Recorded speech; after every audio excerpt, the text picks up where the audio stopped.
Rodrigo Torres es doctor en Arqueología Marítima y Subacuática.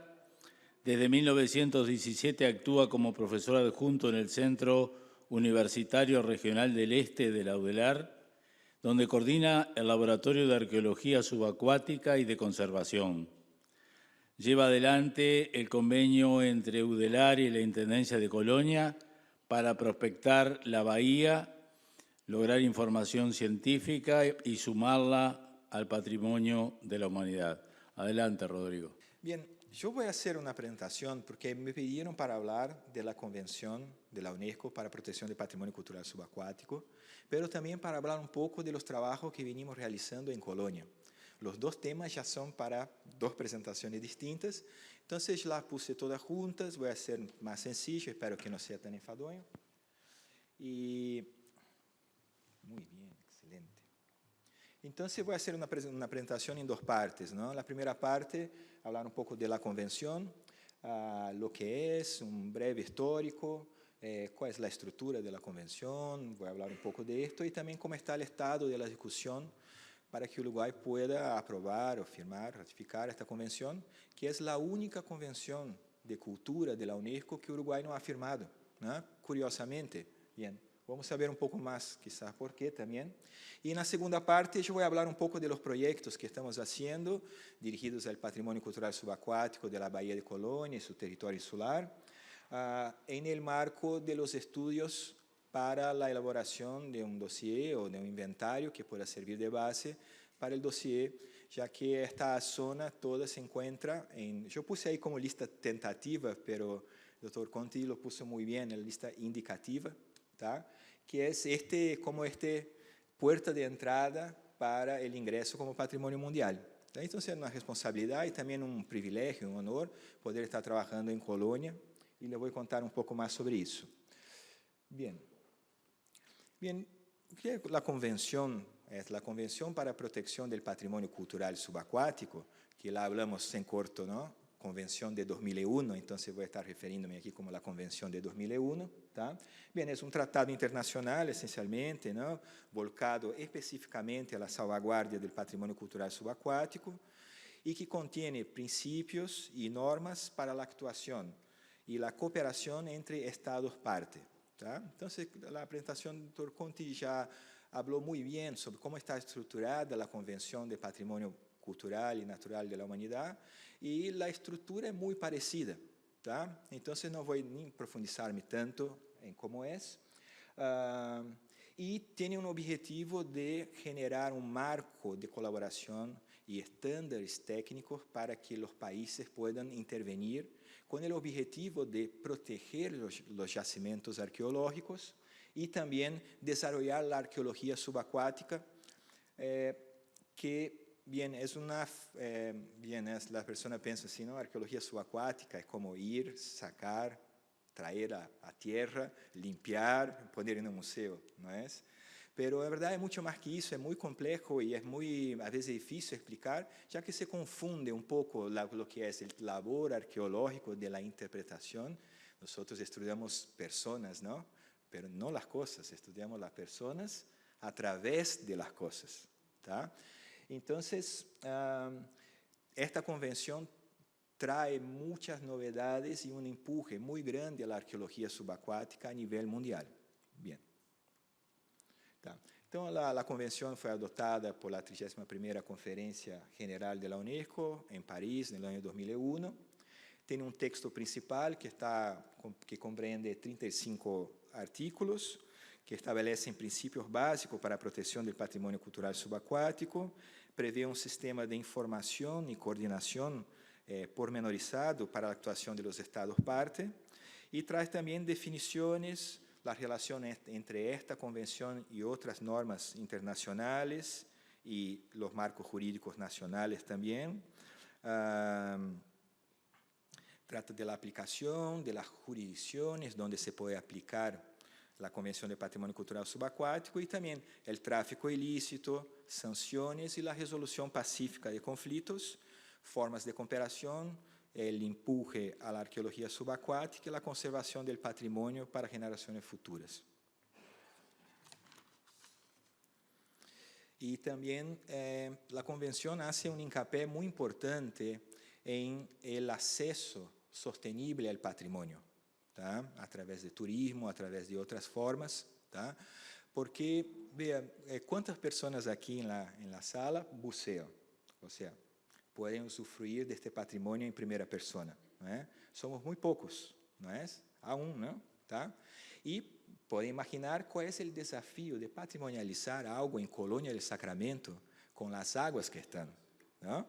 Uno está ahí en el bastión San Pedro, mira la playa, va a haber un naufragio ahí, ¿tá? A 300 metros de la playa.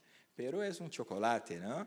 Entonces, ¿cómo crear este puente entre, ¿no?, un patrimonio sumergido y el imaginario de la gente?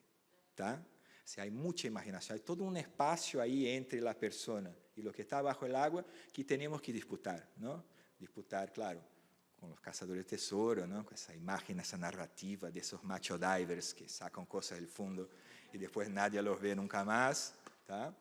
Pero sí, esta es parte de la profesión. Entonces, más do que saber bucear, saber investigar, conocer de la teoría, también tenemos que disputar esas narrativas cada vez más y más, ¿tá? Bien. Además del texto principal también, la convención tiene un anexo que constituye, son 36 normas prácticas que fornecen un robusto esquema operativo para los estados que quieran desarrollar o autorizar proyectos dirigidos al patrimonio cultural subacuático en sus aguas jurisdiccionales, ¿tá? Este anexo es muy importante y se ha convertido en un documento de referencia a nivel mundial, tanto para la arqueología subacuática como para los gestores que quieren intervenir en el patrimonio subacuático. Y esto es tan importante, ese documento para nosotros, ¿no? Que ganó una atracción muy importante, tanto dentro de los Estados miembros, parte, como también fuera de la convención, ¿tá? Entonces, es dentro de nuestro ramo, es universalmente aceptado y fue utilizado, por ejemplo, para elaboración de los procedimientos para evaluación y validación de los proyectos de investigación y arqueología subacuática que armó la Comisión de Patrimonio en 2007, ¿tá? Entonces, Uruguay, mesmo sin haber firmado la convención aún, ¿tá?, está sacando pasos adelante en el sentido de tener prácticas más al par con los avances a nivel internacional. Pero son pasos que queremos justamente organizar y crear un sentido, ¿tá?, para que el trabajo que hoy estoy haciendo acá y que de aquí a 10 años quizá no voy a estar haciendo más, pueda ser seguido por los estudiantes que estamos formando, ¿no es?, o por los que vendrán. Bien. Bien, yo rápidamente pensé aquí 2 artículos. El artículo primero que genera una definición, ¿tá?, do que es patrimonio cultural subacuático. Es una definición que no es una definición teórica, conceptual de la arqueología, es un concepto instrumental para que este acuerdo multilateral pueda funcionar, pueda salir del papel, ¿tá? Entonces, en el ámbito de la convención se define el patrimonio cultural subacuático, todos los rastros de la existencia humana que tengan un carácter cultural, histórico o arqueológico y que hayan estado bajo el agua, parcial o totalmente, de forma periódica o continua, por pelo menos durante 100 años, ¿tá? Y esto es lo que la gente también se queda pensando, ¿por qué 100 años? ¿Por qué no 50? Que 100 años de antigüedad en Europa es una cosa, 100 años de antigüedad para nosotros es otra cosa, ¿no es? ¿Tá? Pero fue una forma que la convención encontró, por eso 2001, ¿tá? Entonces, fue una forma de que en el principio de las discusiones y la aprobación de la convención no estuviera implicado lo patrimonio, por ejemplo, subacuático de la Primera Guerra Mundial, ¿no es? Entonces, de 2001, cuando la convención empieza, son 100 años para atrás, entonces, más antiguo que 1901. Cuando llega 2012, 2014, ahí el patrimonio ya desde 1914, ¿tá?, de más para atrás. Entonces, el Titanic, por ejemplo, en 2012, entró en este criterio de patrimonio cultural de la humanidad, ¿no?, pela previsión de la Constitución, de la Convención. Y esto no implica que los países que firman la convención pueden establecer marcos temporales más acordes, ¿tá? Muchos países, Argentina, por ejemplo, en 1950, son antigüedades de 50 años, ¿tá? Y claro, de ahí la convención sigue adelante diciendo cuáles de los bienes, como naufragios, yacimientos arqueológicos prehispánicos subacuáticos, ¿no es? Muelles, estructuras portuarias, ¿tá? En Brasil hay mucho, en el nordeste de Brasil, esos sitios rituales o votivos, ¿no? ¿Tá? Lago Titicaca, están haciendo un trabajo excelente en Lago Titicaca, en el marco de la convención, donde están operando dos países que están bajo la convención, que es Bélgica y Bolivia, y también Perú, pero Perú no está en la convención. Pero la convención genera un marco que facilita y organiza la forma de cooperación, ¿tá? Bien. Y el artículo 2, que también es un artículo que genera bastante polémica, ¿no es? Que dice que la preservación in situ del patrimonio subacuático, o sea, en su lugar, en su contexto, debe ser considerado como la opción prioritaria para la actuación de los países antes de autorizar o emprender actividades dirigidas al patrimonio, ¿tá? Subacuático. O sea, bien, ¿cómo entonces generar, ¿no? este engajamiento o este pertenecimiento, ¿no? con algo que está bajo el agua y pocas personas pueden acceder? ¿Tá? Lo que pasa es el siguiente, un sitio arqueológico, vamos a ver algunas imágenes ahí de los sonares, de los trabajos que hicimos, son a veces bajo el agua, ¿verdad? La mayoría de las veces aparecen bajo el agua muy bien preservados, ¿no? Encontrás una madera de un barco, así una estructura de un casco de un barco, y la madera tiene la superficie, las marcas de corte, puedes saber si fue con serrucho, si fue con una serra. Es increíblemente bien preservado. Los orgánicos, los inorgánicos, los restos esqueletarios, la fibra, el cuero, se preserva en general muy bien bajo el agua, ¿tá? Pero muchas veces esos artefactos están muy degradados por adentro y se muestra para nosotros así íntegro, pero a veces tiene 4 veces más agua do que estructura, ¿no es? Cuando se saca del agua, la evaporación del agua ya genera distintas tensiones y ese material se va a pudrir en cuestión de meses. Estabilizar esos bienes que recuperamos bajo el agua no es una tarea sencilla, es cara y necesita también de mucha experticia acumulada, experiencia acumulada, ¿tá? Entonces, claro, y también naufragios que fueron resgatados y recuperados enteros en la década de 60, como el Vasa, que está en Estocolmo, el museo ahí central de Estocolmo, uno de los museos más visitados de Europa, es un buque, esencialmente, ¿no? Que fue recuperar la bahía de Estocolmo. Los procesos de estabilización que utilizaron en la década de 60, hoy se están mostrando problemáticos, ¿no? Pasados ya casi 50 años. ¿Tá? O mejor, 50, 70 años, ¿no es? Entonces, este mecanismo de la preservación in situ es un mecanismo de cuidado. Es una opción prioritaria, pero no es la única opción, ¿tá? Entonces, en el caso de amenaza al patrimonio, ¿no es? ¿Tá? En el caso que un país tenga realmente recursos y pueda desarrollar lo que se necesita para estudiar y aprender con el sitio, para saber lo que se tendrá que hacer. Porque no hay ningún sitio arqueológico igual que el otro, ¿no es? ¿Tá? Los sitios tienen que ser abordados individualmente, ¿tá? La formación de un sitio arqueológico es muy particular. Entonces, bien, algunas amenazas que pueden afectar el patrimonio cultural subacuático y que pueden generar, entonces, discusiones sobre dejarlo o recuperarlo. Por ejemplo, los dragados, ¿no? Las obras portuarias, la erosión costera, ¿no? Colonia está sufriendo muchísimo, la bahía de Colonia sufre muchísimo con la erosión costera, ¿no es? Y bien, la erosión afecta el patrimonio eventualmente, pero también las obras de protección también pueden afectarlo, ¿tá? Entonces, bien, en este caso que es muy importante es tener un inventario, tener un mecanismo de respuesta, porque las presiones van a venir, esto sabemos, ¿no es? ¿Tá? Entonces, es importante poder contar con un inventario, tener mecanismos legales de protección a nivel nacional y estos tratados internacionales ofrecen también herramientas que a veces los países internamente aún no disponen, ¿tá? Que es una de las razones de interés también porque la Convención de 2001, ¿tá? Bien, ¿cómo surgió la convención?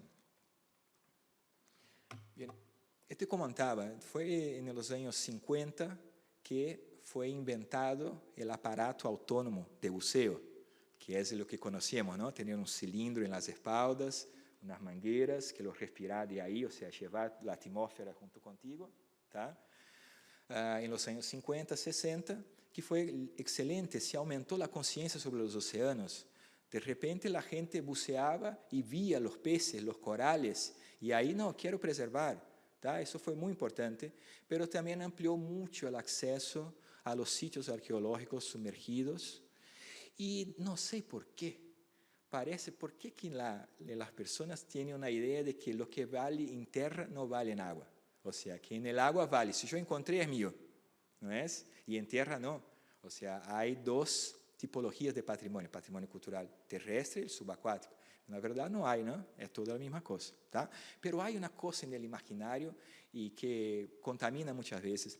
E aí, durante estes vários anos em que ele ampliou o acesso ao meio subaquático, já em los anos 90, a caça ao tesouro a nível mundial, que não é uma atividade recreativa, são empresas profissionais, não?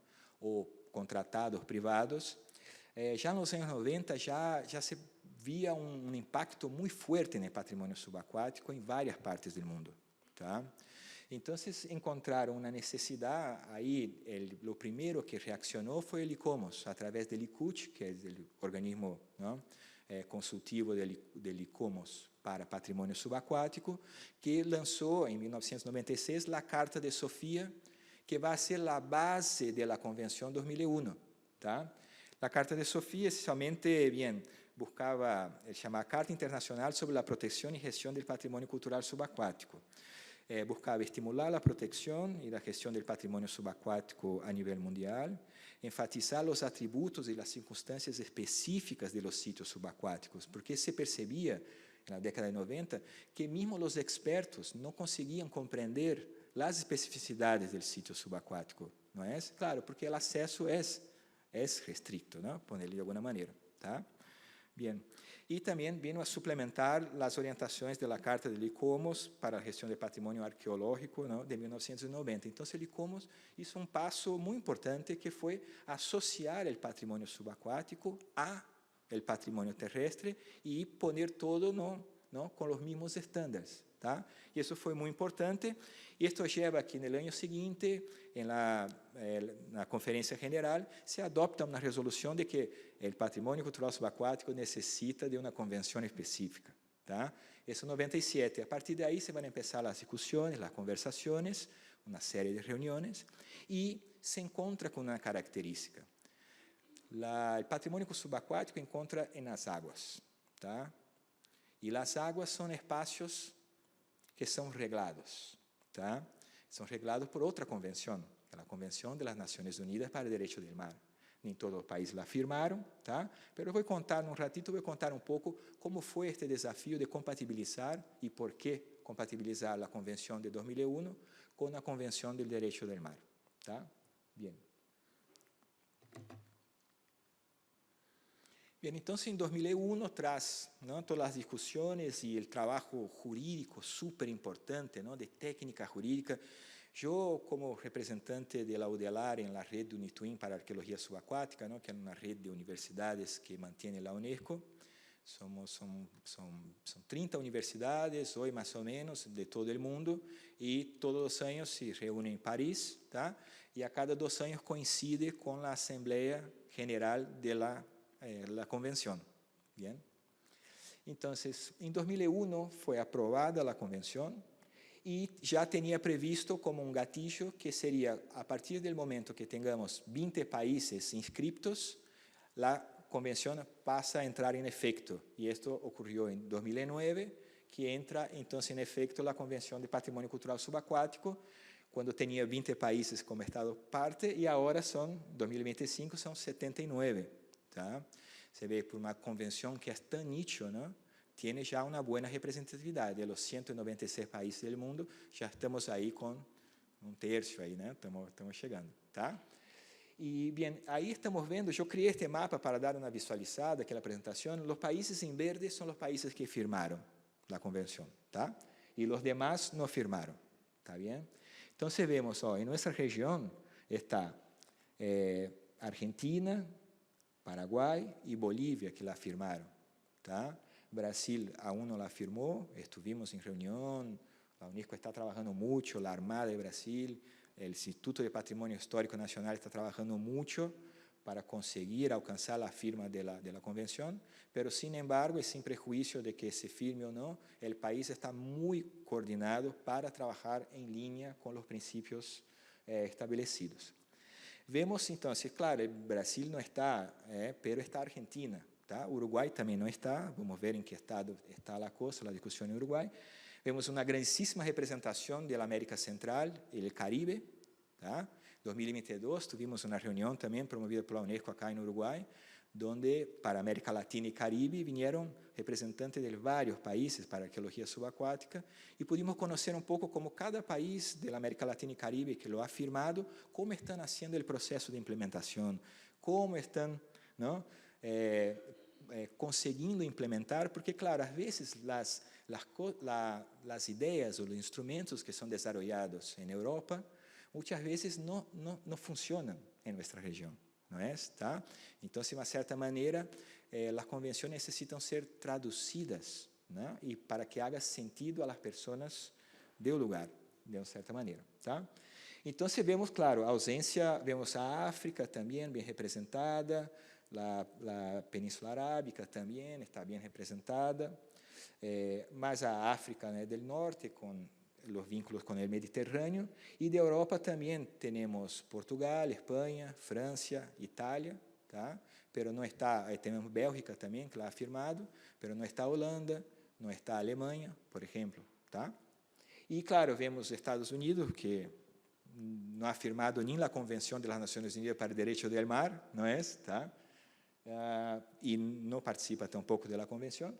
Temos uma ausência, né, que é difícil explicar, que é Canadá, que aún não é afirmado, e vemos China, né, Austrália, todo o Indo-Pacífico, porque exatamente são zonas onde há muito contencioso sobre o direito do mar, não, e de los recursos que aí estão, tá?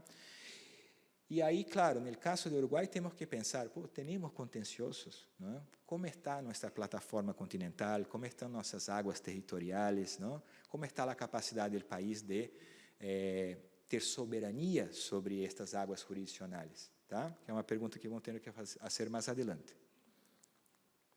Bem, para não me perder tanto aqui. Justamente, então está.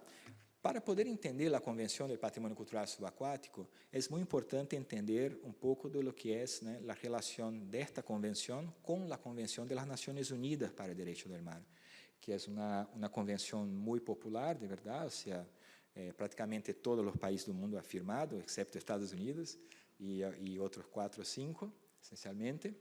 Pero a convenção genera una serie de jurisdicciones en el mar con distintos grados de soberanía que tienen los países, desde lo que está más cerca, a ver si lo puedo ver, aquí es como si estuviéramos viendo desde arriba, ¿no? En vuelo de pájaro, ¿está bien? Entonces, desde La Paloma, ponele, ¿está? Entonces, aquí tenemos la costa, tenemos las bahías de La Paloma, etc.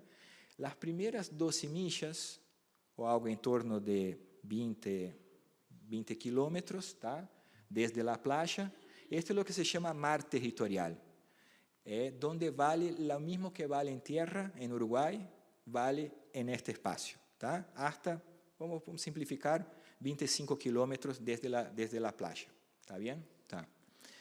Los próximos 25 kilómetros están en la zona contigua, tá?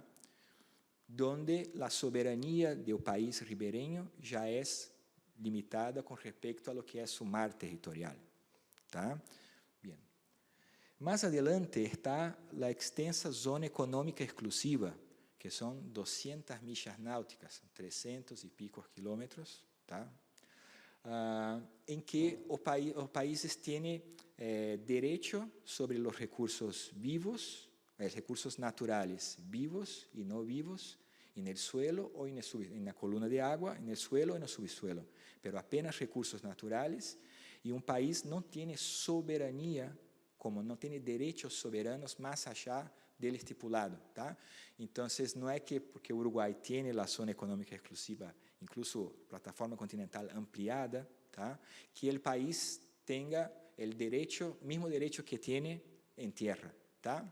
Entonces, la convención va estableciendo niveles, porque era un problema enorme, ¿no? Era como una ley salvaje en los océanos, ¿no? Quien tiene el buque más potente puede ir, explotar petróleo. Entonces, la convención, que es de 82, fue ratificada por Uruguay en el año 92, ¿tá? Entonces, la CONVEMAR, né, que é a Convenção Nações Unidas de Direito do Mar, a CONVEMAR, trata de patrimônio subaquático em apenas 2 artículos e de forma muito escueta, muito somera, tá? E muito inespecífica.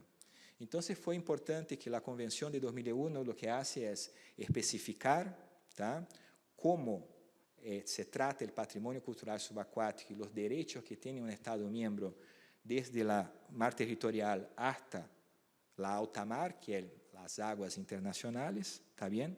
Y genera los mecanismos para que los estados puedan cooperar para poder maximizar estos derechos que hay con la plataforma, por ejemplo, para un bien común, ¿tá? Entonces, el mismo problema de la pesca, ¿no? O sea, la pesca tiene un problema que es un atún que yo pesco aquí, ¿entendés? Él podría ter sido pescado en Brasil. Entonces, hay un aspecto común que necesitaba de un reglamento. Y de patrimonio subacuático también. Aquí en Uruguay nosotros tenemos aquí barcos que son de España originalmente, de Inglaterra, ¿no es?, de Brasil, de Portugal, ¿tá?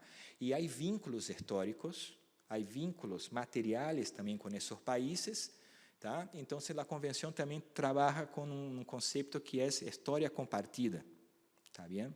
Y fomenta y estimula que los países trabajen esos aspectos de historia compartida y trabajen juntos para protección. Por ejemplo, Uruguay trabajar con España para la protección de la fragata Salvador, que está en la bahía de Maldonado, ¿no?, que se hundió en 1812, ¿tá? Por ejemplo. Bien, aquí que estamos viendo es cómo están las aguas jurisdiccionales de Uruguay, ¿tá?, hoy en día. Entonces, en la parte... Aqui na parte atlântica temos em azulito mais claro, aqui cerquita, o mar territorial, tá? Aí, estar dentro da água, ou seja, na próxima vez que esteja na praia, se estou dentro do mar territorial do Uruguai, tá? Aqui é comigo, tá bem? Tá. Passado um pouco mais, que está na zona contígua, que é este azul um pouquitito mais forte, aqui intermédio, já está, bem, cambiando de jurisdição, até chegar nesta grande e larga zona, que é a zona econômica exclusiva, ¿no? Tá? São centenas de milhas de quilômetros quadrados, bien.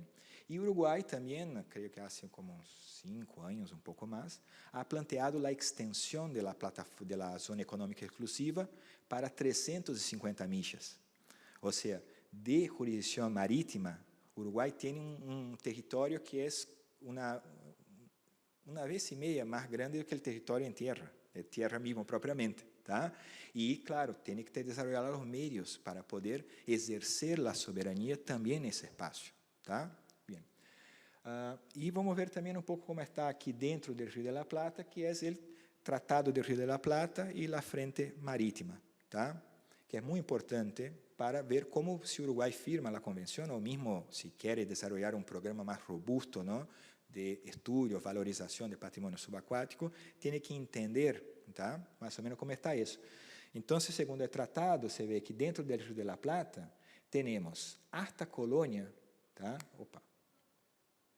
Alta Colônia é uma extensão de 7 milhas náuticas desde a praia, tá? Isto está dentro de zona exclusiva de Uruguai.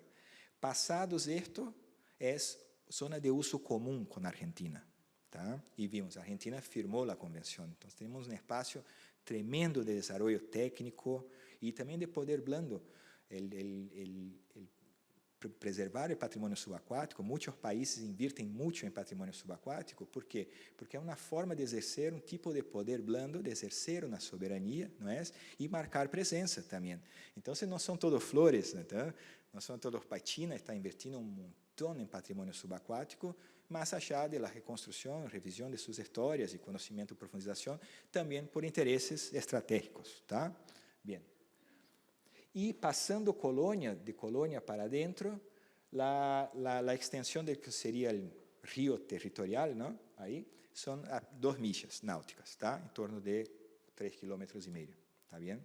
3,5 km é a distância de la Punta San Pedro hasta la Isla San Gabriel, tá? Para ter uma ideia. Bien. Y lo bueno es que el Tratado del Río de la Plata está muy bien establecido, ¿no? Los contenciosos, es antiguo, es desde 1973 o 75 o tratado, ya pasaron por varias revisiones y hoy está en una situación equilibrada. Entonces, es muy importante, es una garantía para, en el caso que Uruguay venga a firmar la convención, tener un espacio pacífico, o sea, un espacio que se puede construir ao invés de competir, tá?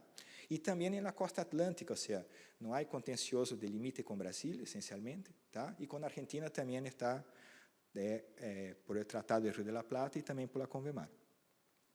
Bien, como está Uruguai? Excelente. Bien. Uruguai é interessante porque Uruguai participou de las discussões bem al princípio, ¿no? De la convención, ha participado de las reuniones, ha estado aportando, pero en el último momento, en el momento de votar por una orientación de Cancillería, Uruguay se abstuvo. ¿Abstuvo qué se dice en español? ¿Sí? Sí, Uruguay se abstuvo en el final, tá? No votó ni favorable ni no favorable. Y el argumento era de que la convención podría dar derecho a que otros países, como por ejemplo España, el ejemplo que di, ¿no? Que España entiende que ellos tienen un patrimonio que está en aguas uruguayas, tá? Uruguay, por la ley de 73, dice que cualquier buque anterior a 1973 es parte del Estado uruguayo. Entonces, los dos países están en un problema, ¿no? Internacional, tá? Latente, tá? Ponele. Bien. Entonces, bien, la convención genera el espacio para que los dos países puedan cooperar de forma segura, con seguridad jurídica, por el acuerdo, tá? Bien. ¿Qué pasaba? Este argumento sobre la soberanía, o sea, de que un país podría estar reivindicando patrimonio o pertenecimiento en cosas que están dentro de la plataforma o del mar territorial de Uruguay, en aquel momento hacía mucho sentido porque, hacía algún sentido porque Uruguay tenía muchas licencias de explotación comercial en abierto, ¿tá? En los años 90, en el mundo y también en Uruguay, la Casa del Tesoro fue una fiebre. Entonces, habían decenas de proyectos autorizados, algunos ya entrando en la parte de explotación. Y, claro, si Uruguay que tenía esos contratos con privados, es una adjudicación, ¿tá? Es el patrimonio de la nación que prefectura adjudicaba, ¿tá? A explotación de un privado, que los convencía de que más valía 50% de algo, porque repartían 50-50, do que 100% de nada, ¿no? Porque el Estado nunca tendrá competencia para gerir y estudiar su patrimonio, que es el otro argumento también que vimos hasta hoy en día presente en la prensa, ¿tá? Y que, bien, como van a ver, está claramente superado también, ¿tá? Entonces, ahí ya hubieron otras iniciativas también y otros proyectos de ley. Creo que el proyecto de ley más antiguo es de 1996, no sé, creo que Eliane estaba participando en aquel momento. Es decir, anterior a la convención, había mucha necesidad en Uruguay. Ahí estábamos con Nuestra Señora de Loreto, juicio de Collado, estábamos con Nuestra Señora de la Luz, todo final de semana saliendo cosas a la luz y la sociedad encantada. Era muy difícil hacer frente a esto, ya que a opinião pública já estava toda aí, não é? Tá? Então, era difícil, pero hubo lucha y se intentó. Después, con la convención, se intentaron otras veces, hasta la última vez que se envió este proyecto de ley, que fue en 2022, que es lo que estamos viendo ahí. El Ejecutivo, con un gran esfuerzo ministerial, envía un proyecto de ley con un artículo único: apróvese la Convención de Patrimonio Cultural Subacuático de 2001. Como mencionó el doctor Conte, es eso, ¿no? Entonces, esos tratados internacionales necesitan ser, ¿no?, incorporados al marco jurídico nacional, pero como un marco supraconstitucional, no que está arriba, pero que no fue generado, ¿no?, dentro de los procesos democráticos internos, ¿tá? Entonces, bien, eso se envió en 2022, ¿tá? Pueden seguir, está en discusión, se discutió durante 2022, se discutió también en 2023, ¿tá? 2024 no se discutió nada. Nosotros fuimos al Parlamento, armamos una comisión de la universidad, ¿no es? Fuimos a explicar y contar un poco de eso y contar que en Uruguay hay capacidades de hacerlo, pero en 2023 ganó el argumento de que no, esto aflige la soberanía del país.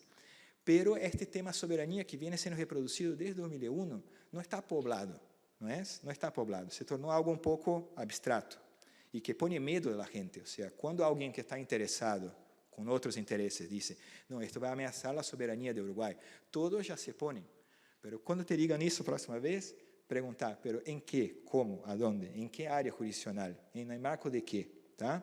Porque isso está llevando que passou que essa discussão, que foi um projeto muito bem enviado, se pode lerlo considerando, realmente te dá uma clareza de lo que no estado que estamos hoje, a responsabilidade que tem o país com respeito ao seu patrimônio subaquático, não é? Bem, morreu, foi arquivada, tá? Pero agora, em março, volvió, se desarquivou, entendés? ¿Sí? Yo preparando la presentación, yo fui consultar, pero ya sabiendo que... ¿tá? Y no sé, volvió. Sacaron de la caja y volvió. Bien, entonces tenemos oportunidades renovadas. ¿Tá? Claro, yo no estoy aquí defendiendo la convención, yo estoy aquí defendiendo la discusión, esencialmente. ¿Tá?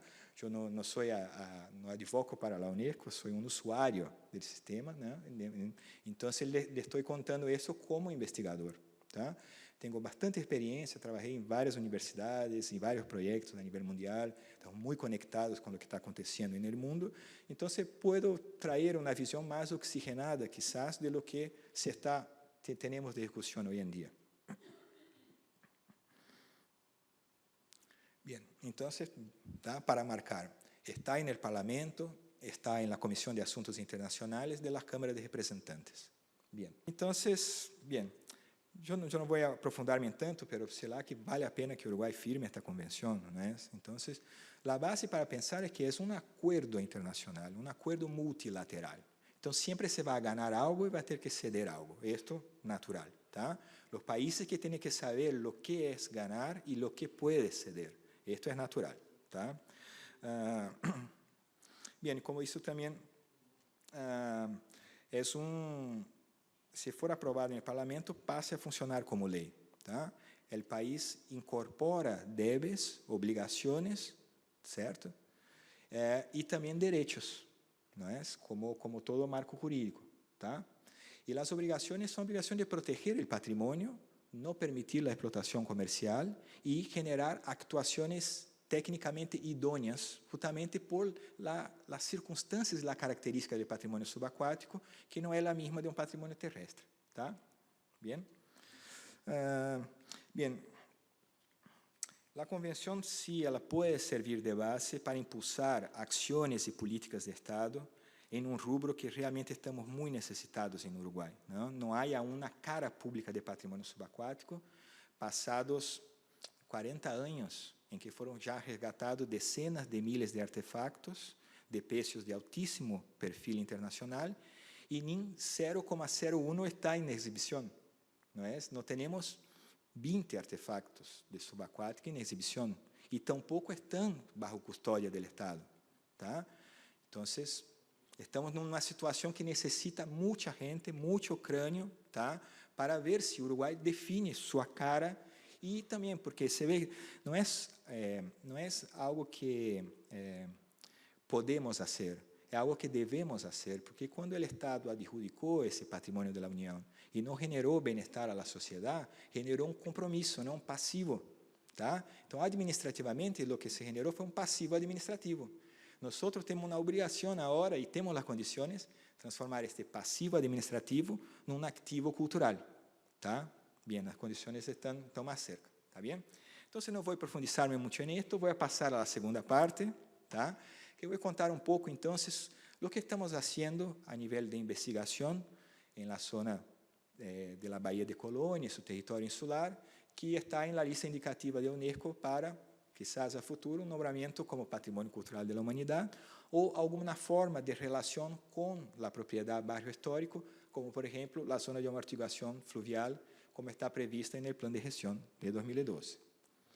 Bien, entonces, claro, la nómina del barrio histórico en 95, ahí, me pasé mucho, bien, en 95 también interesantísimo, Colônia fue palco, né, de algo que fue bastante seminal, fue cuando Bubi Nelson, que estaba en un congreso en Estados Unidos, en 1995, de arqueología histórica, foi contactada por uma arqueóloga mexicana subaquática, que é uma pioneira, Pilar Luna, faleceu hace como 3 anos atrás, e disse, ¿sos de Uruguai? Não? O que está passando em Uruguai? Em 1995, Nossa Senhora da Luz, né? O mundo inteiro estava discutindo a forma como o governo organizou o reparto, não é? Se era bueno, se era malo. Ella aqui estava muito ativa a nível mundial, ella era membro del ICUT, ¿no? Del ICOMOS, era uma pessoa muito reconhecida. Quando viu no Uruguai, me imagino, ¿no? Se foi uma arqueóloga uruguaia, o que está passando? E bem, conseguiram que ella pudesse vir, ¿no? E aí, em 95, a primeira conferência internacional de arqueologia subaquática, ministrada pela doutora Pilar Luna, em la escola número 1 de Colônia. ¿No es? ¿Tá? Então, em 95, se trajo a arqueologia subaquática mundial para a escola número 1, tá? Que é o que necessitamos fazer mais e mais. Bem, em 2000, em 95 também a Isla San Gabriel é declarada Parque Nacional, não? Então é muito importante também ressaltar o importante trabalho da sociedade ecológica Ilha San Gabriel, que em um momento muito temprano estava lutando por criar, né, zonas de proteção em lugares onde o que há aí são víboras, não é mais nada, não é? Havia gente que estava preocupado com isso e esses marcos generaram e são marcos muito importantes, tá? Poderia ser que teníamos uma estação de serviço de DISA hoje não é? Em la Isla San Gabriel, se for ao revés, tá? Bem, passados 10 anos da nómina do barrio histórico, em 2005, bien, Uruguai envia, então, ¿no? Plantea a inscrição da Bahia de Colônia, sua zona insular, dentro de la lista indicativa para Patrimônio Cultural de la Humanidad. Bien, la área que está en la lista tentativa es una área enorme, son 50 kilómetros cuadrados. ¿Tá? Les voy a mostrar que es este que está con este marco aquí. ¿Tá? Entonces, la área, exactamente, el polígono que está en la lista indicativa va desde la Real de Vera, aquí, pasa por al norte de la isla de Hornos, baja por el meridiano que pasa al oeste del Farallón, viene aquí por abajo y sube hasta el Calabres. Entonces, en la costa sería, ¿no? Aunque la costa mismo no está, ¿cierto? Es a partir de una línea base, ¿no es? Walter, me corrigí, estoy errado. Desde la Real de Vera hasta el Calabres, involucrando las 7 islas. Entonces, ese territorio puede llamarse territorio 7 islas. ¿No? Son las 3 islas de Hornos, las 2 islas de López, la San Gabriel y la Farallón. Y además estamos viendo aquí, esto es la batimetría, ¿no? Es como si fuera la topografía del fondo, la forma del fondo. ¿Tá? Entonces, no es llano, no es una playa, la playa sigue nomás. Aquí hay todo un territorio subacuático que los marinos, esos personajes privilegiados que queremos, ¿no? Que podemos dar un poco de voz a partir de la arqueología náutica y subacuática, ¿no? Entendían el mundo. Entonces, el Lord Clive, ¿no? Una batalla, un hundimiento muy importante que hay aquí bien de frente, en el Bastión San Pedro, ¿tá? Ele tinha que navegar por um lugar, tinha um calado de 5,5 metros, 6 metros. Tá? Não é qualquer lugar que pode passar. Então, os marinos tinham um mapa mental. Tá? Então, quando falamos de paisagem cultural marítima, Estamos hablando de una frontera de miradas, ¿no? La mirada de aquellos que desde tierra miran el agua y también una otra mirada constitutiva de Colonia, que es la mirada de los que desde el mar visaban la ciudad. ¿Tá? Esto es una frontera cultural muy importante entre la cultura marítima del Atlántico con la cultura urbana, citadina y también el contacto con la Interlandia. ¿Tá? Entonces, dentro de una perspectiva de la arqueología marítima, nosotros buscamos instrumentos para traer las personas a mirar la tierra desde el agua, que fue lo que mencionó Ernesto Fernández hoy, cuando hicimos un recorrido, y dice cómo cambió, ¿no?, la mirada de él cuando desde el agua pudo ver, ¿no?, la playa. ¿Tá? Y antiguamente era común, la época de los vapores de carrera, ¿no?, todo pasaba de barco aquí esencialmente. Hoy estamos en el buquebús, no hay ventana, nos vemos, no interagimos con el espacio marítimo. ¿Tá? Entonces tenemos que facilitar esa interacción, tenemos que acercar a la gente de la agua. ¿Tá? Bien. Entonces esos son el canal del norte, que tiene cerca de 13 metros de profundidad, el canal del medio, que es un canal que tiene dragados también. Entonces, un paso a seguir va a ser generar una matriz, ¿no?, una matriz de fiegos, ¿cierto? ¿Tá? Voy a mostrar un poco de lo que ya estamos mapeando y ahí creo que le va a ser un poco más claro. Tenemos también el canal de la isla San Gabriel, que está aquí, y este banco arenoso, que es el banco de los pescadores, que está aquí también. Tá? Entonces, esto todo estaba en la cabeza de los marinos sin que ellos pudieran ver bajo el agua. ¿Eh? Son mapas cognitivos. Ahí va. Bien, ahí llega el plan de gestión de 2012, ¿tá? Y el plan de gestión establece, ¿no?, o encuadra la Bahía de Colonia como área de amortiguación fluvial, ¿no?, o sea, es relacionada con el barrio histórico, y define una serie de programas de actuación, ¿no?, o sea, el plan de gestión para el monumento, el sitio Patrimonio Mundial, ¿cierto?, el barrio histórico. Y establece una serie de planos de actuación. En el plan número 4 aparece en la parte de conocimiento y divulgación el objetivo número 5, donde dice, tenemos que avanzar en la investigación y puesta en valor de la Bahía de Colonia y su territorio insular, ¿no? Y ahí define algunas 9 acciones, que fue la que utilizamos como base para armar el proyecto y del cual surgió el convenio con la Intendencia, bajo el cual estamos operando también. Entonces, identificar, catalogar, clasificar los sitios, componentes arqueológicos marítimos, tanto en superficie como en subsuperficie, diagnosticar la conservación de recursos naturales, recursos culturales sumergidos, amenazas, efectuar actividades de prospección no intrusiva, georreferenciando, o sea, marcando, ¿no?, o sea, como la base para el inventario, el registro directo, prospección de superficie y buceos, relevamiento fílmico, fotográfico, mediciones, elementos diagnósticos, muestreos de componentes, ¿no? Necesitamos muestrear algunos de esos materiales para ver en qué estado de degradación están y poder prever, ¿no?, qué tipo de conservación se necesita para estabilizarlos, por ejemplo. ¿Tá? Y bien, entonces ahí estaba el marco. Cuando fue en 2018, ahí sí, ya estoy en Uruguay, há um ano, não há tantos, estou em Uruguai. Aí, a oficina técnica do MEC, tá, em Colônia Sacramento, nos invita, aí também estava a GUB neste momento, nos invita para uma reunião onde estava Walter, representando a intendência, estava Cavacheiro, pela Sociedade Ecológica, estava bem saudoso Raul Rosselló também, que naquele momento estava encargado de elaborar o primeiro borrador de lo que podría ser el dossier, ¿no es? Entonces, bien, una persona que bien estuvo cerca, siempre nos recibió muy bien acá en Colonia también. Entonces, la verdad que nuestro trabajo en Colonia generó muchos lazos también personales, ¿no?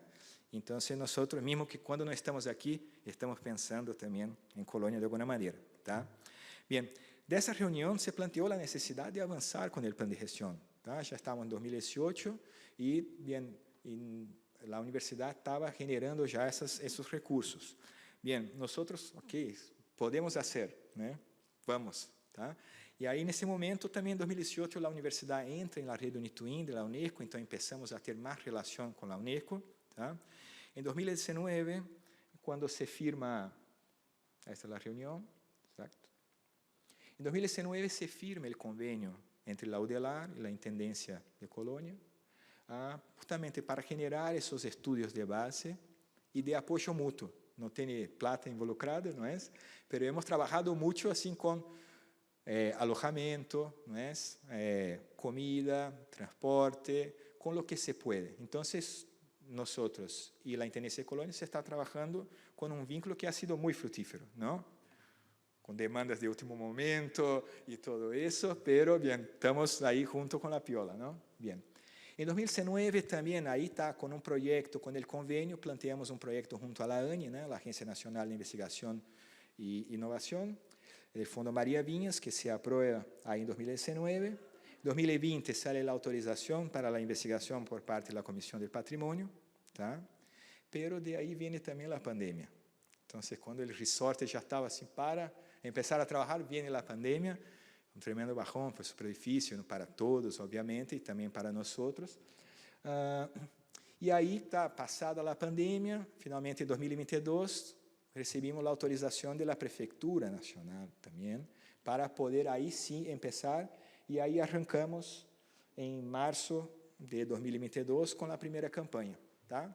Entonces, el proyecto tiene objetivo general de lo que les comenté, ¿no? Prospección, relevamiento, evaluación, y también no solo un inventario del patrimonio material, pero también de las percepciones sobre este patrimonio, ¿no es? ¿Dónde está? ¿Cuál es el espacio de la imaginación? ¿Qué la gente imagina cuando decimos, lo que es importante para ti en la Bahía de Colônia? ¿Tá? Hicimos esta pregunta. Bien.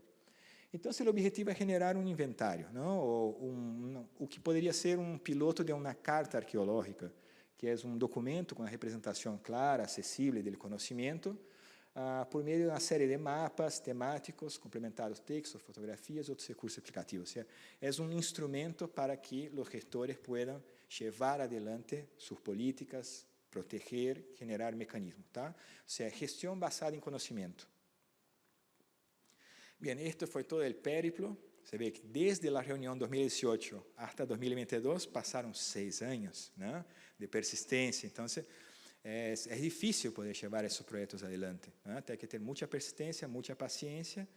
Somos pocos, ¿no? Trabajamos con estudiantes, no hay cargos, no hay técnicos, no hay nada, ¿no? ¿Tá? Entonces, es un trabajo que se hace con un esfuerzo y con mucho beneficio también para nosotros. Yo aprendí muchísimo acá en Colônia, ¿tá? Bien, entonces, para empezar el proyecto, teniendo en consideración el tamaño del área, nosotros definimos 3 áreas piloto para empezar a trabajar, ¿tá? Que es la área que llamamos de la zona de los bastiones, que está aquí entre San Pedro y Santa Rita, la área del puerto y la Bahía Sur, y también la área norte de la isla San Gabriel. Bien, y ahí arrancamos con el trabajo de campo, ¿no? Entonces, claro, toda nuestra infraestructura está en Maldonado. Tenemos que armar todo, preparar todo, son más o menos unas 3 toneladas de equipamiento, barco, equipamientos de buceo, trasladar todo, implantamos en la Casa Pou, hacemos taller, tenemos caja de herramientas porque hay que estar arreglando todo. Nos intentaron expulsar de la Plaza Mayor porque en la primera semana el barco estaba parcado en la Plaza Mayor. Y ahí fue un horror. ¿Cómo puede? Ahora es un astillero esto aquí ahora, ¿no? Estamos instalando la sonda al último momento. Pero bien, fue una forma de dar visibilidad también al trabajo, ¿no? Bien. Tá. Entonces, la primera 2022, hicimos 35 días de campaña aquí en Colônia, ¿no? Aprendimos bien cómo se comporta el barco en el agua, cómo son las corrientes, cuál es la dificultad que tenían también esos marinos. Entonces, nosotros y los estudiantes nos pusimos en la situación de los actores que queremos estudiar. Y esto fue muy importante, fue muy interesante también.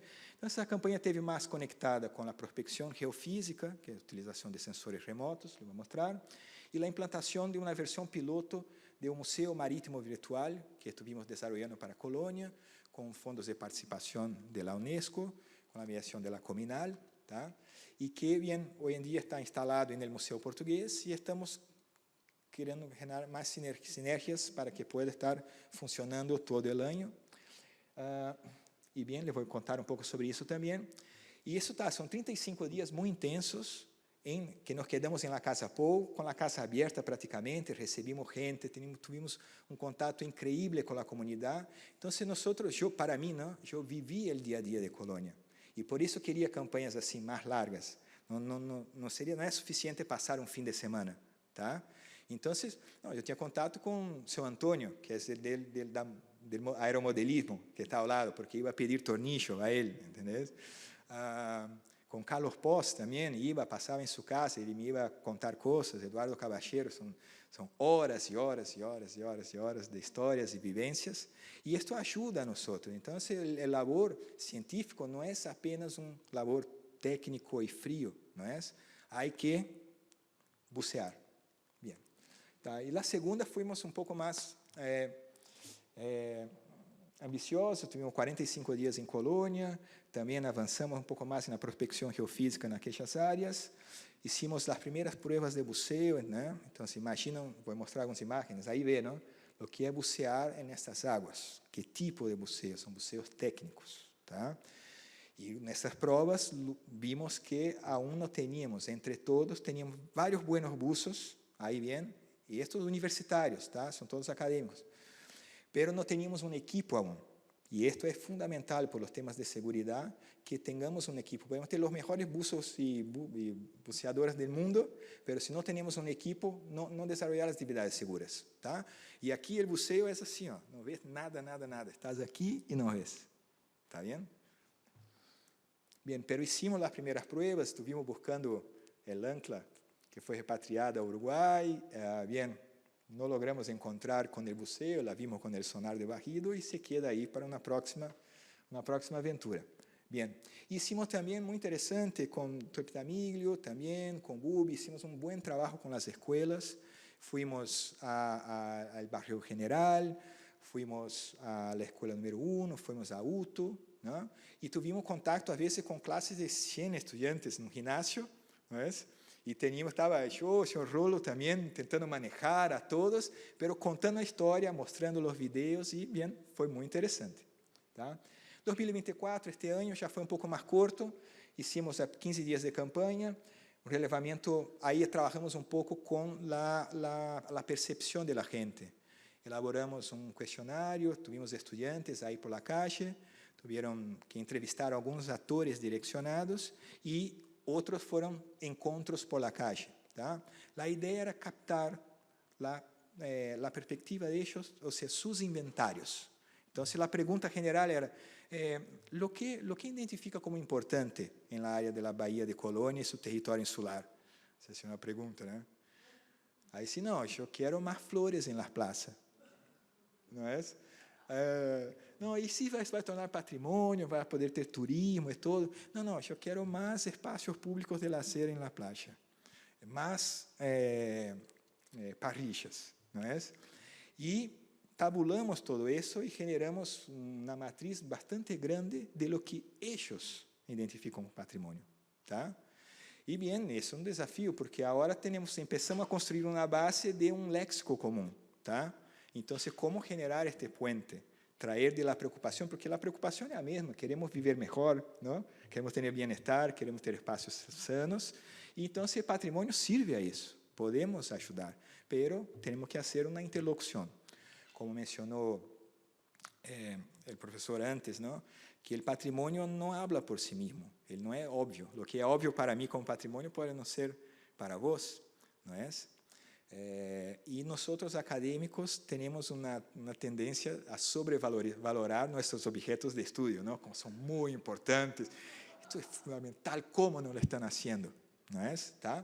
Então, isso é uma bajada à terra que aí sim nos dá base para dizer, ó, tá, isto é patrimônio e isto não é outro patrimônio, é mais para adelante, com como trabalhar com as pessoas para que sim, o patrimônio possa realizar seu potencial de identidade, não, de pertencimento e não de alijamento. Tá?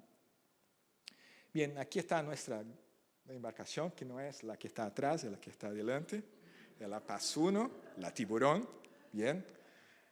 Aí está um pouco aqui à direita, não, algumas condições de trabalho. Aí trabalhamos com sensores geofísicos, com buceo técnico, com máscara, com comunicação de superfície, com vídeo, né, com circuito cerrado de vídeo, por exemplo. E também com isso que estão abaixo aqui, que são esses sensores geofísicos. Tá? Este acá é um magnetômetro de protones, tá? Que é um torpedo, tem mais ou menos deste tamanho. y lo traemos a remolque desde la embarcación. ¿Tá? Temos um menorcito aqui, esse rojito, que é um sonar de barrido lateral. Les vou mostrar a imagem de lo que é, tá?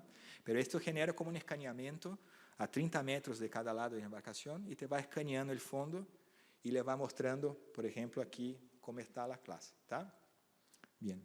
E outros aqui também, esse é um perfilador subsuperfície que penetra en el sedimento y te muestra un poco de lo que está por debajo de la superficie.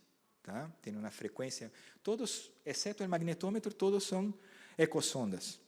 ¿Tá? Son principios de sonido, pero con distintas frecuencias y te permite entonces distintas miradas. Como la ecografía, ¿no? Solo quien entiende que es un nene es la madre, ¿no? Ahí él es médico, más nada, ¿entiende? ¿No? Así van a ver. Bien, y aquí estamos viendo, entonces, aquí arriba estamos haciendo una prospección, entonces el sensor se va aquí, en este caso, el sonar de barrido, va una computadora a bordo, el sensor se va conectado a la computadora, aquí de forma inalámbrica, y el GPS que recibe correcciones en tiempo real del Servicio Geodésico Militar, y el posicionamiento está en la escala de centímetros. Tá? Então, o posicionamento é o melhor tipo de posicionamento de referenciação que hoje está disponível, lo que se está usando. Então, eu, por exemplo, se eu tenho que enviar um buzo para um naufrágio, eu digo, está a 15 metros, 170 grados de la brújula, tá? E lo vai e lo encontra. Então, está muito bueno, logramos superar, e isso lo hicimos em Colônia. É um alcance que, de las dificuldades de 2022, mejoramos muchísimo a técnica, né? Invertimos em programas computacionais de geofísica, esse custa $8.000, solo o software, né? Tá? E o manual tem 2.000 páginas. Então, de 2022, quando não lo teníamos e foi muito mais difícil, hasta 2023, foi uma curva enorme de aprendizagem. Tá? E aqui estamos vendo, aqui é mais ou menos como se vê, aqui arriba à direita, tá? Esta é uma ancla que se vê com o sonar de barrido. Tá? Aí se vê uma ancla, e isto, como está já referenciado, se pode medir, ¿no? Então, é uma ancla grande, uma candidata a uma das duas anclas de Lord Clive, né? Lord Clive em toda a maniobra do ataque, depois se prende fuego e depois o hundimento. Nas maniobras náuticas, o Lord Clive perde 2 anclas. Tá? Bien. Então, pode ser uma dessas. E, incluso este que está abaixo, e aqui abaixo estamos vendo como se vê um naufrágio, tá? Aqui baixo o água. Este naufrágio está aqui, 350 metros de la Punta San Pedro, aí vai, está a los 6 metros de profundidade. ¿Está bien? Entonces, aquí yo creo que y aquí estamos viendo lo que es el resultado de líneas de prospección que generan como un mosaico del fondo, y ahí en un programa que es un sistema de informaciones geográficas, vamos cliqueando y creando capas, donde cuando cliqueamos en el ancla, ya ponemos nombre, ancla, dimensiones, y ahí ya se va armando el inventario a partir del sistema de informaciones. El sistema de información geográfica del proyecto ya está listo, está completo con todos los datos que recabamos en 2022, 2023, y está listo para ser integrado, ¿no?, a las bases de datos. ¿Está bien? Y es algo que tenemos que, en el marco del convenio, discutir un poco, porque queremos ver cómo está la base de Colônia, de la Intendencia, porque a veces yo puedo preparar esos datos para que sean entregues, ¿no?, ya más fácil. ¿Tá? Creo que também é muito importante involucrar a prefeitura, é fundamental, não? Porque tem jurisdição neste espaço, e han sido increíbles também, a prefeitura de Colônia também realmente nos apoiou muito durante o trabalho. Tá? E aqui vemos um pouco mais em detalhe, então, mira, bem cerquita da praia está esse aí, lo chamamos de PSO1, tá? Pero mapeamos 4 barcos hundidos em los bastiones, onde não conhecíamos nenhum, então avançamos de alguma maneira, tá? E se vê, isso aqui são 24, 25 metros de la parte del casco de la embarcação, tá? Aqui se vê um pouco madeiras, há uma parte aqui que está como em derrumbe, se pode ver. Há toda uma parte de dispersão de materiais que está por aqui. Aqui se vê as quadernas do barco, aqui quadernas também, que são como as costilhas do barco, tá? E é um sítio arqueologicamente muito bem preservado, pero muito bem preservado. Tá? Bien, e esses são dados de batimetria, dados, ¿no?, de los sensores geofísicos, que nos está permitindo entender, Por ejemplo, aquí este rojo é o que está mais alto, que se asoma do fundo marino. E o azul é o que está mais fundo, são poços. Tá? Então, aqui estamos podendo ver como o naufrágio que está aqui, aquele que vimos, está generando perturbações nas correntes que lo está socavando lá na parte sur. Tá? E é o que estamos vendo aqui. Aqui é o naufrágio, aquele que estamos vendo, e na parte sul, a turbulência que genera as correntes lo socava. Tá? E aí são processos de formação de sítio que temos muita teoria para ajudar a interpretar, sem necessariamente ter que estar buceando e estar vendo. Tá? Esta visão indireta, ou esta capacidade que está instalada em Uruguai é essencial para este tipo de águas, é o que está disponível. Tá? E aí podemos ver, por exemplo, entre a parte mais alta do sítio e o poço, tem 2 metros. Tá? Então, buço sem visibilidade, se lo tiramos aí no poço, imagínate, não? Vai ter que escalar uma parede sem saber onde está. Então, esses dados também nos vão ajudar a planear buceios a futuro. E também estamos num contato muito fluido com o grupo de regata e buceo da Armada, que nos está ajudando muito em Maldonado, e agora estamos tentando armar o que seria, né, uma missão para poder trabalhar e começar a bucear nesses peixes com segurança. Aqui estamos vendo também, né, outro sensor, para que tenham uma ideia, não, de como se vê. Então, aqui é como se fosse perfil A a B, não, de A para B, passando por el barco. Tá? Então, aqui estão as puntas de las cuadernas, de las costillas, que seriam estas aqui. Tá? E aqui a outra punta. E aqui o sonar de barrido não nos permite ver que está socavado. ¿No es? Pero con la batimetría, o sea, las dos informaciones nos da una información visual y también tridimensional. Podemos interpretar cómo está la evolución de la dinámica del sitio. ¿Tá? Entonces, aquí está la batimetría, que es el dibujo del fondo. Aquí es el sonar con la frecuencia de 200 kHz. Ya hay un poquitito de penetración. Se ve que aquí hay capas subyacentes. Esas partes de color más viva es porque hay concentração de materiais que podem ser arqueológicos ou não, pero muito característicamente, sempre quando se arma esses poços de socavação, é onde se acumulam muitos materiais também. E se vemos aqui, neste perfil, que é a frequência de 20 kHz, que tem mais penetração, se vê, estamos penetrando quase 4 metros no sedimento. Aqui se vê que, bem, há capas interessantes, e por debaixo se vê também que são esses pontos de alta reflectância aqui, que são massas de alta reflectância, ou seja, alta densidade, e que estão dentro do barco. Tá? Então, é interessante, se pode realmente ver e começar a saber o que está baixo do água e tomar decisões em base a isso. Bem. Sim, aqui estamos vendo o que é o PCO2, é isso que estamos... Opa, tuvimos... Esse aqui, e aqui está outro também, entre as duas pedras, as pedras de repeto que estão aqui.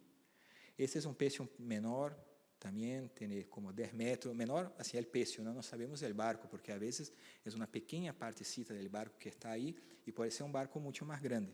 Você vê o Lord Clive. Lord Clive é um buque corsário inglês que vindo no ataque à colônia Sacramento com a flota anglo-portuguesa. Tá? Ele foi bombardeado e se prendeu fogo. Passou se queimando 4 horas, de las 4 da tarde até as 8 da noite, se passou ardendo. E quando acontece isso, o que passa é que cada vez, quanto mais se vai queimando a superestrutura fora do água, o barco se queda mais leviano e flota um pouco mais, se queima mais. Flota um pouco mais, se queima mais, até que perde, não, flotação e se hunde. Então, os barcos queimados que não voam têm também características no fundo que podemos... vai nos ajudar, por exemplo, a tentar identificar que barcos historicamente estamos falando, isso que hoje em dia chamamos de pêssego. É uma etapa fundamental poder fazer alguma identificação histórica, não é? Também para generar também as histórias, as narrativas. Bem. E aqui estamos vendo o mesmo sítio em 2023. Então, você vê como se cambia muito, tá?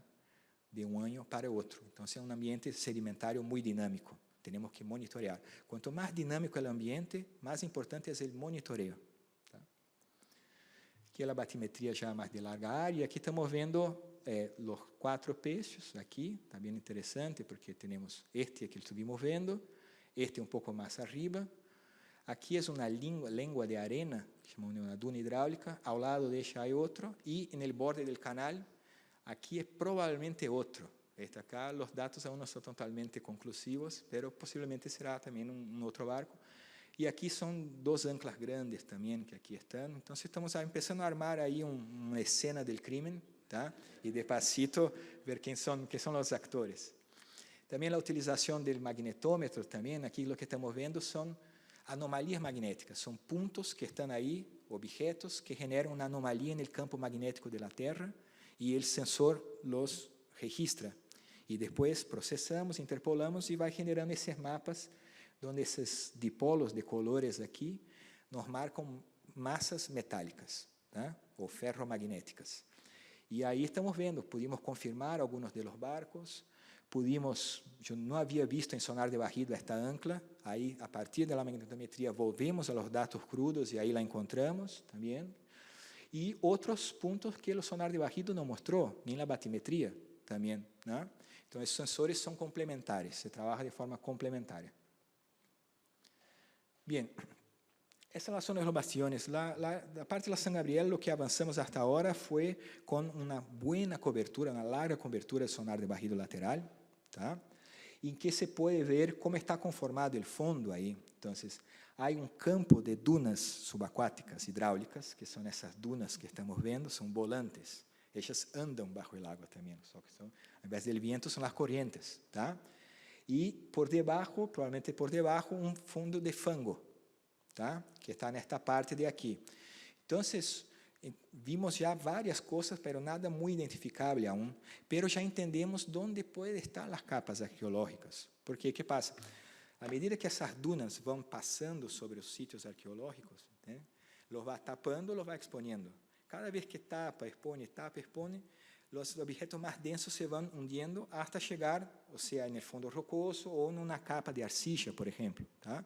Então, é muito provável, tem bom potencial que por debaixo dessas dunas e por arriba dessas torcas ou fango, pueda ser aí que se está estabilizando também.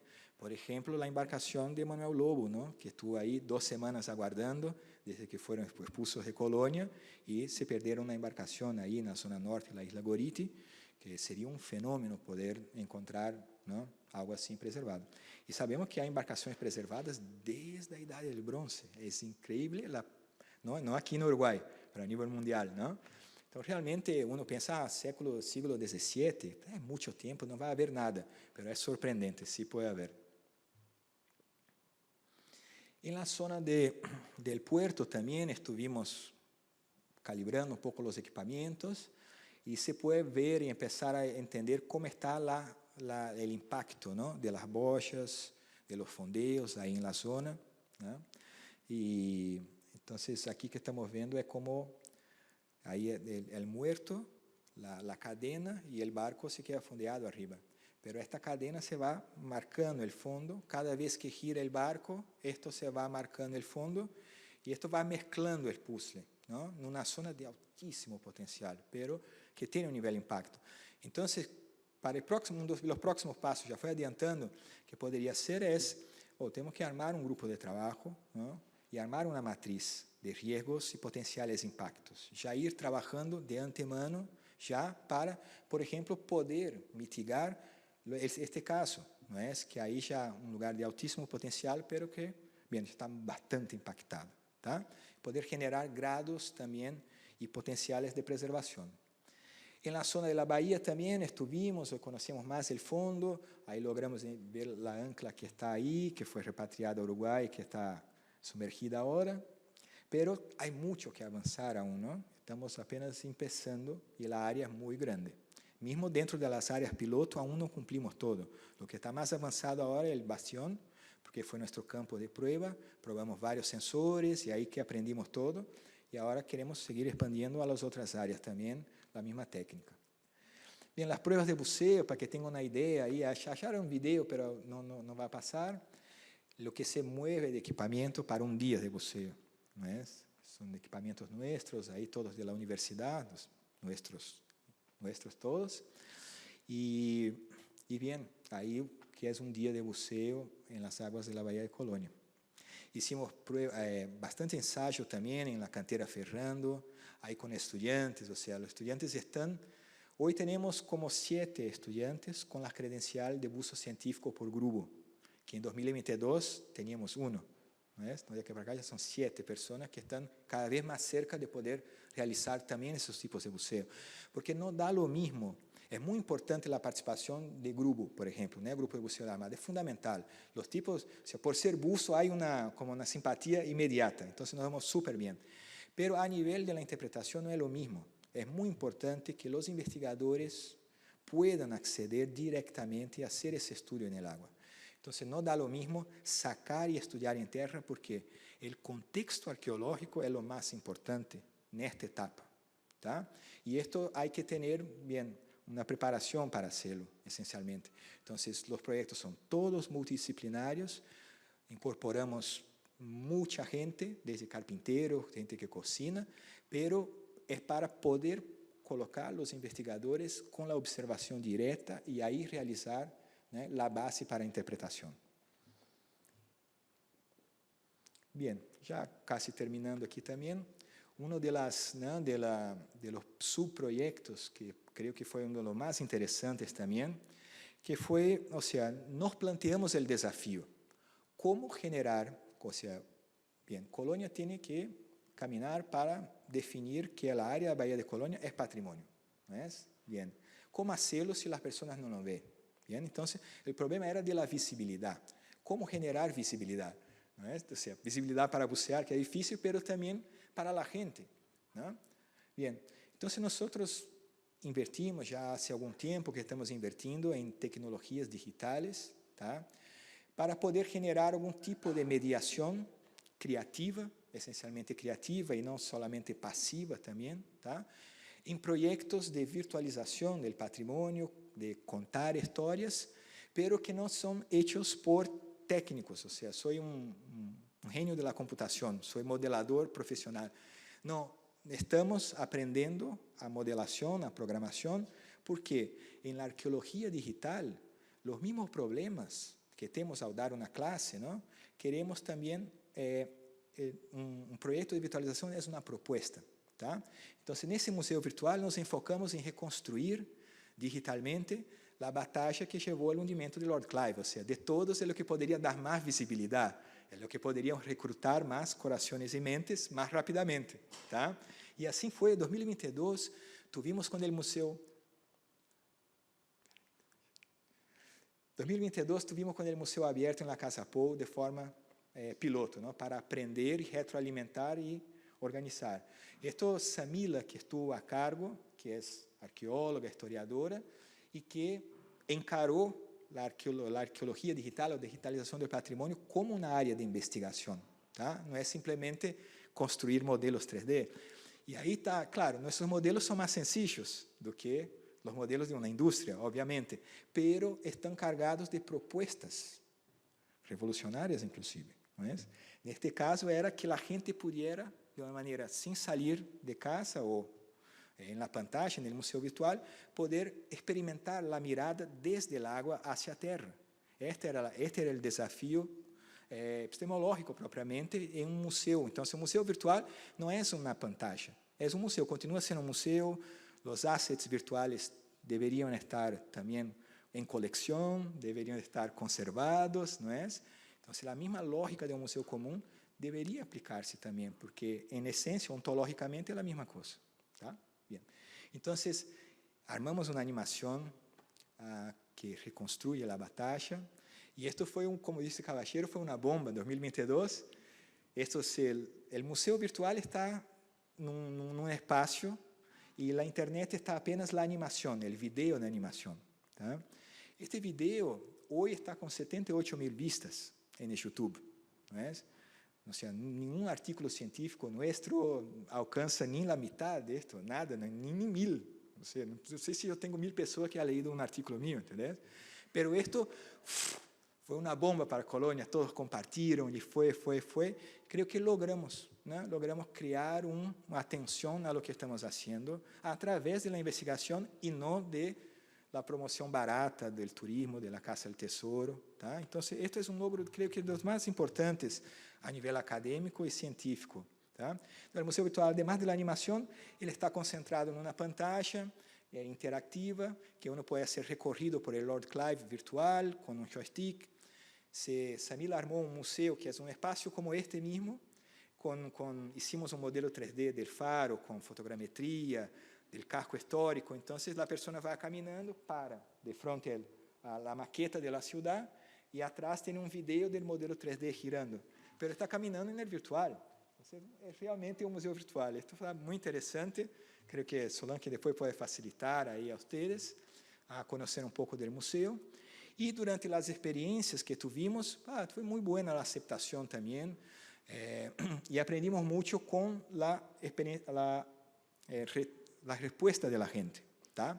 Bem, e aqui já terminando, praticamente terminado, o projeto tem previsto, e bem, podemos fazer agora a primeira parte, que é fazer este relevamento com as comunidades. Não? Então, tem uma colega antropóloga que está movendo um grupo de estudantes a fazer este inventário de percepções sobre o patrimônio. O que é o patrimônio para vós? Tá? Bem. Bem, seria isso, gente. Não le vou tomar mais tempo. Muitas graças.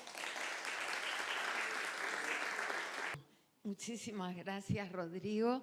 Sé que estamos todos con apetito, pero solo quería dejar así también, como en la idea, tu opinión respecto a qué beneficios traería, por ejemplo, en el caso concretamente, pensemos en Colonia, adherir la herramienta vinculada a la Convención del Patrimonio Cultural Subacuático. Lo digo más allá de que Uruguay haya trabajado bajo esa línea o con colegas, que ustedes trabajan con colegas de Argentina, etc.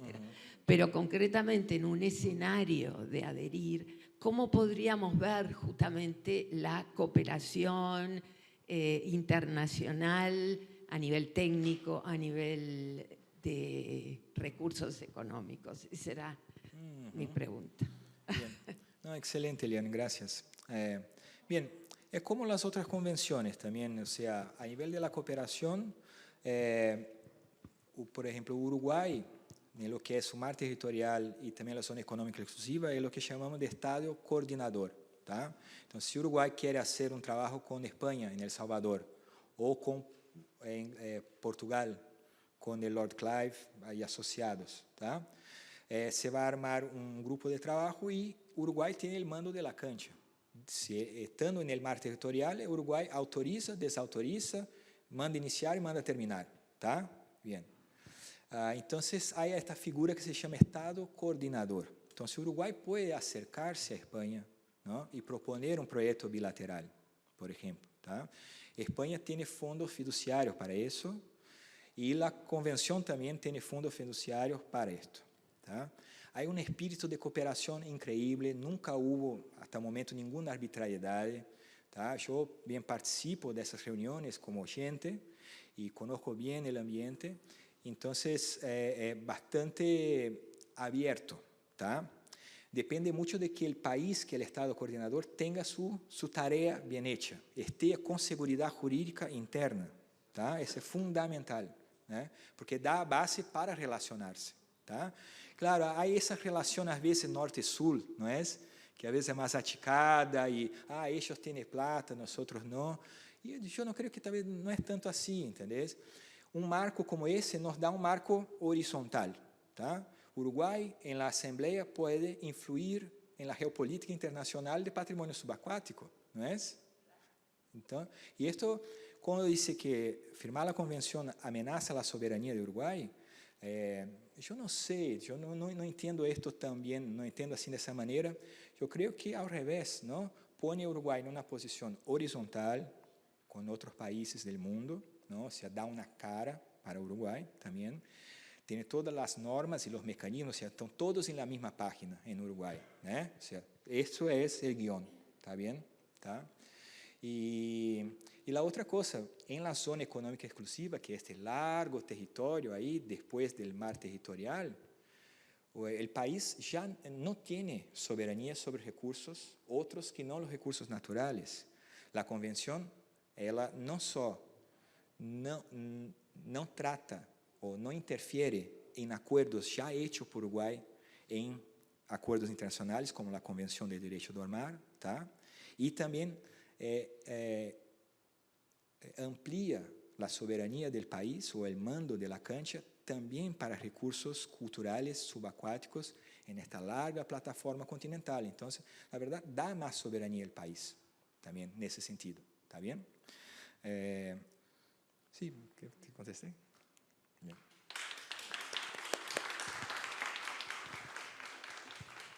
Le agradecemos a Rodrigo Torres su magnífica exposición. Se nos ha